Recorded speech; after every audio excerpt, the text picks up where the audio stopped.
السلام علیکم ویورز، میں ہوں زاہد تنوری ایڈوکیٹ۔ آپ دیکھ رہے ہیں law and the lawyer. Dying declaration کیا ہوتی ہے؟ ڈائنگ ڈکلیریشن کس قانون کے تحت ریکارڈ کی جاتی ہے؟ کون ریکارڈ کرتا ہے ڈائنگ ڈکلیریشن؟ کیا کوئی پرائیویٹ شخص بھی ڈائنگ ڈکلیریشن ریکارڈ کر سکتا ہے؟ کیا ڈائنگ ڈکلیریشن کی بیس پہ کسی شخص کو سزا دی جا سکتی ہے؟ کون سی اور باتیں ہیں جو عدالت دیکھے گی ڈائنگ ڈکلیریشن کو سچا سمجھ کر اس پر سزا دینے کے لیے؟ سپریم کورٹ آف پاکستان کی ججمنٹس کیا کہتی ہیں اس حوالے سے؟ اور ڈائنگ ڈکلیریشن کتنے ٹائم بعد ایکسپائر ہو جاتی ہے یا ختم بھی ہو سکتی ہے یا نہیں؟ یہ ہیں وہ سوالات جن کو جاننے کی کوشش کریں گے آج کی اس ویڈیو میں ہم۔ لیکن موضوع پر بڑھنے سے پہلے آپ سے گزارش، اگر آپ چینل پر نئے ہیں، آپ نے چینل سبسکرائب نہیں کیا ہوا تو چینل سبسکرائب کریں، ویڈیو لائک کریں، بیل آئیکن پریس کریں تاکہ اویئرنیس کے حوالے سے ہر نئی آنے والی ویڈیو کا نوٹیفیکیشن آپ تک پہنچ سکے۔ ویورز، آج کی ویڈیو مفید ہے جنرل پبلک کے ساتھ ساتھ لاء اسٹوڈنٹس کے لیے اور ان ینگ وکلاء کے لیے، ان نوجوان وکلاء کے لیے جو جوڈیشری کے ایگزامز دیتے رہتے ہیں وقتاً فوقتاً یا پروسیکیوشن سائٹ پہ ایگزام دیتے ہیں۔ ڈائنگ ڈکلیریشن، اس کے نام سے یہ واضح ہے کہ یہ دو الفاظ کا مجموعہ ہے، ڈائنگ اور ڈکلیریشن کا۔ ڈائنگ کا مطلب ہے مرنا، مرتے وقت، اور ڈکلیریشن کا مطلب ہے اعلان کرنا، بیان دینا۔ قانون کی زبان میں ڈائنگ ڈکلیریشن اسے کہا جاتا ہے۔ اردو میں اسے کہا جاتا ہے بیان نزا، نزا کے وقت کا بیان۔ نزا کہتے ہیں مرنے والے وقت کو یا مرتے ٹائم کے وقت کو، آخری وقت کو، جب سانسیں اکھڑ رہی ہوتی ہیں کسی شخص کی، کہتے ہیں کہ یہ شخص نزا کی حالت میں ہے، یعنی اس کی روح پرواز کر رہی ہے۔ تو ایسے وقت میں کون سا بیان؟ وہ بیان جو وہ شخص اپنی موت کے حوالے سے دے رہا ہوتا ہے کہ اس کی موت کس وجہ سے واقعہ ہوئی ہے، اسے کس نے مارا ہے، کس شخص نے اس کو مارا ہے اور کیا وجہ بنی ہے، کیوں مارا ہے۔ یہ بیان جب وہ شخص ریکارڈ کرتا ہے اپنا تو اس کو کہا جاتا ہے ڈائنگ ڈکلیریشن۔ اب کون سا قانون ڈیل کرتا ہے ڈائنگ ڈکلیریشن کے ساتھ؟ آرٹیکل 46 سب آرٹیکل 1 ہے قانونی شہادت کا، یہ ڈیل کرتا ہے ڈائنگ ڈکلیریشن کے ساتھ۔ اس سے پہلے ایویڈنس ایکٹ تھا، اس کی سیکشن 32 تھی۔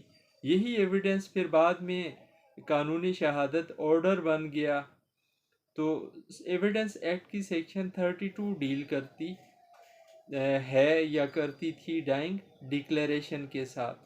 کون ڈائنگ ڈکلیریشن ریکارڈ کر سکتا ہے؟ قانون میں کسی خاص اتھارٹی کو یہ ذمہ داری نہیں دی گئی، نہ ہی کسی خاص شخص کو۔ جو بھی شخص مرنے والے کے قریب تھا اس کے مرنے کے ٹائم پہ وہ یہ بیان ریکارڈ کر سکتا ہے، وہ یہ بیان سن سکتا ہے، وہ یہ بیان لکھ سکتا ہے اپنے پاس۔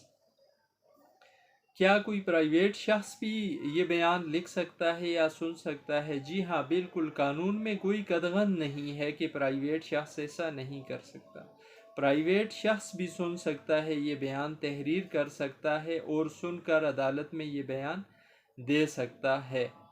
اب کیا ڈائنگ ڈکلیریشن پہ مرنے والے کا سائن انگوٹھا ہونا چاہیے، دستخط ضروری ہے؟ نہیں، اس طرح کی کوئی قدغن نہیں ہے۔ ویسے تو قانون یہ کہتا ہے کہ کسی شخص کا بیان اس وقت تک صحیح نہیں سمجھا جاتا جب تک اس شخص کا سائن انگوٹھا اس بیان پہ نہ ہو، یا اس شخص سے سوال و جواب نہ کیے جائیں، جرا نہ کی جائے، اس پہ پوچھا نہ جائے اس سے اس بیان کی بابت۔ لیکن ڈائنگ ڈکلیریشن کو ایکسیپشن حاصل ہے۔ وہ وجہ یہ ہے کہ قانون یہ کہتا ہے اور ویسے بھی سمجھا یہ جاتا ہے کہ مرنے والا شخص جھوٹ نہیں بولتا۔ کوئی بھی شخص مرتے وقت جھوٹ نہیں بولے گا، یہ قیاس کیا جاتا ہے، سچی بات کر کے جائے گا۔ اب ڈائنگ ڈکلیریشن کو ثابت کیسے کیا جاتا ہے؟ ڈائنگ ڈکلیریشن کو ثابت کرنے کے لیے سب سے پہلے اس شخص نے بیان دینا ہوتا ہے عدالت میں آ کے، جس کے سامنے وہ ڈائنگ ڈکلیریشن دی گئی، وہ آخری بیان، وہ بیان نزا اس مرنے والے شخص نے دیا، اور پھر ان وجوہات کی بابت شہادت عدالت میں لائی جاتی ہے کہ جن کی وجہ سے وہ شخص مارا گیا۔ فرض کرنے مرنے والا شخص یہ کہتا ہے کہ جی میرا فلاں شخص کے ساتھ جس نے اسے مارا ہے، اس کے ساتھ لین دین کا معاملہ تھا پیسوں کا، وہ میرے پاس پیسے مانگنے کے لیے آیا، میرے پاس نہیں تھے، تو اس نے غصے میں آ کے میرے اوپر فائر کر دیا، مجھے مار ڈالا۔ اب دیکھا جائے گا، شہادت یہ لی جائے گی، شہادت یہ دیکھی جائے گی کہ آیا واقعی اس طرح کا کوئی معاملہ تھا، اس شخص کا کوئی قرض بنتا تھا اس شخص کے ذمے، اور جو یہ فائر کا ذکر کر رہا ہے کہ مجھے فائر کرا، پھر دیکھا جائے گا کہ پوسٹ مارٹم رپورٹ میں کوئی اس طرح کی چیز آئی ہے کہ اس شخص کو گولی لگی ہے، پھر اس کی ڈیتھ سرٹیفکیٹ کو دیکھا جائے گا کہ ڈاکٹر کیا کہتا ہے اس کی موت کی وجہ کے بارے میں۔ یہ ساری چیزیں جب ملا کے دیکھی جائیں گی تو پھر اس بیس پہ اس ملزم کو جس نے مارا، قتل کیا، اس کو سزا دلائی جا سکتی ہے۔ اب ان سارے حالات و واقعات کے میچ کھا جانے کے بعد، ان کی چین جڑ جانے کے بعد، اس ملزم کو سزا دے گی عدالت، پھر اس ڈائنگ ڈکلیریشن کو سچ مان کے۔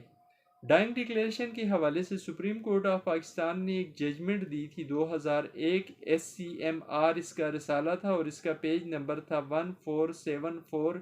اس میں سپریم کورٹ آف پاکستان نے پرنسپلز بتائے تھے، اصول بتائے تھے کہ کب ڈائنگ ڈکلیریشن کو صحیح سمجھا جائے گا۔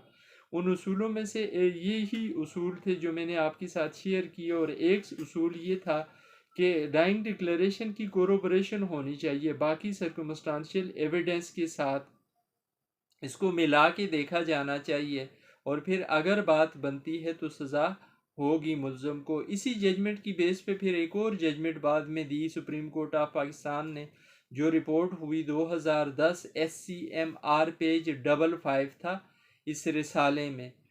اب ڈائنگ ڈکلیریشن سے کتنے دن بعد اگر بندے کی موت واقعہ ہوتی ہے تو اس ڈائنگ ڈکلیریشن کی ویلیو ختم ہو جائے گی۔ یہ مسئلہ حل کیا سپریم کورٹ آف پاکستان نے، ایک ججمنٹ رپورٹ ہوئی جو 1975 میں، رسالہ تھا SCMR اور اس کا پیج تھا 289۔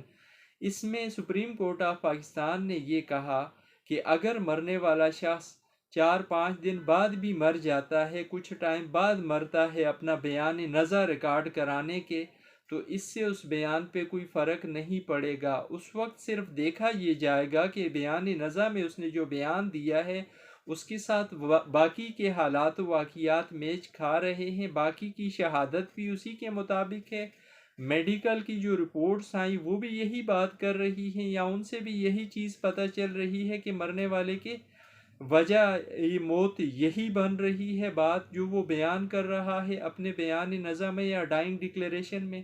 اگر یہ ساری چیزیں ایک جیسی اشارہ کر رہی ہیں تو پھر 2-4-5-6 دن اگر ڈائنگ ڈکلیریشن کے بعد بھی وہ شخص فوت ہوا ہو تب بھی اس کو لیگلی ویلڈ سمجھا جائے گا۔ یہ تھی آج کی ویڈیو، امید ہے آپ کو ویڈیو پسند آئے گی۔ تھینکس، اللہ حافظ۔